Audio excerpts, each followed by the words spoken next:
নমস্কার বন্ধুরা, শুভ সকাল। আশা করি তোমরা সবাই খুব ভালো আছো, আমিও ভালো আছি। আজকে তোমাদের সানডের মিনি ব্লগটা ছোট্ট করে শেয়ার করব।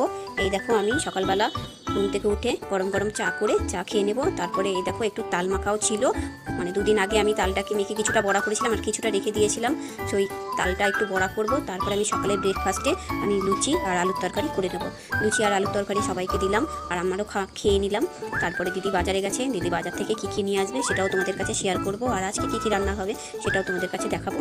এই দেখো, দিদি বাজার থেকে চলে এসছে। বাজার থেকে চলে এসে এই দেখো কী নিয়ে এসছে দিদি। এখানে দিদি মাংস নিয়ে এসছে, চিংড়ি মাছ নিয়ে এসছে, আর নিয়ে এসছে ইলিশ মাছ আর পার্শে মাছ আর মুরগির মাংস। তো এখানে এত কিছু তো আজকে রান্না করবো না, রান্না করা সম্ভব না। তো আজকে কি করব, আমি শুধু চিকেনটা করব আর ইলিশ মাছের মুড়ো দিয়ে কাটা চচ্চড়ি করব আর অল্প করে একটু ডাল করব। তারপর দিদি সব কেটে কুটে দিল। এই দেখো, আমার কাটা চচ্চড়ি রেডি হয়ে গেল। তারপর আমি মাংসটাও করে নিলাম। আর আমার ছেলে মেয়ের আবদার যে একটু কষা মাংস, ওরা 2 পিস খাবে। তো রান্না করতে করতে কষা মাংস 2 পিস তুলে দিলাম। তো অনেকেরই ভালো লাগে এরকম কষা মাংস খেতে।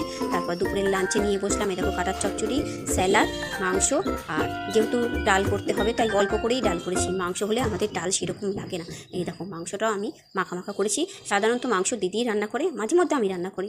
এই দেখো, দিদি তারপর মাংসটা বেড়ে নিচ্ছে আর আমিও ভাত বেড়ে নিচ্ছি। ভাত বাড়া হয়ে গেলে সন্ধ্যেবেলার টিফিনটা একটু অন্যরকমই করবো আজকে, যেহেতু সানডে। আগেই বলেছি সানডের মিনি ব্লগ মানে একটু স্পেশাল তো কিছু হবেই। রোজ রোজ তো আর এইসব খাওয়া সম্ভব না, তাই সানডেতে এই দেখো সন্ধ্যেবেলার টিফিনটা চাউ, চিলি চিকেন আর রোল নিয়ে এসছে দিদি। তো সবাই মিলে চাউ, চিলি চিকেন, রোলটা খেয়ে নিলাম। তো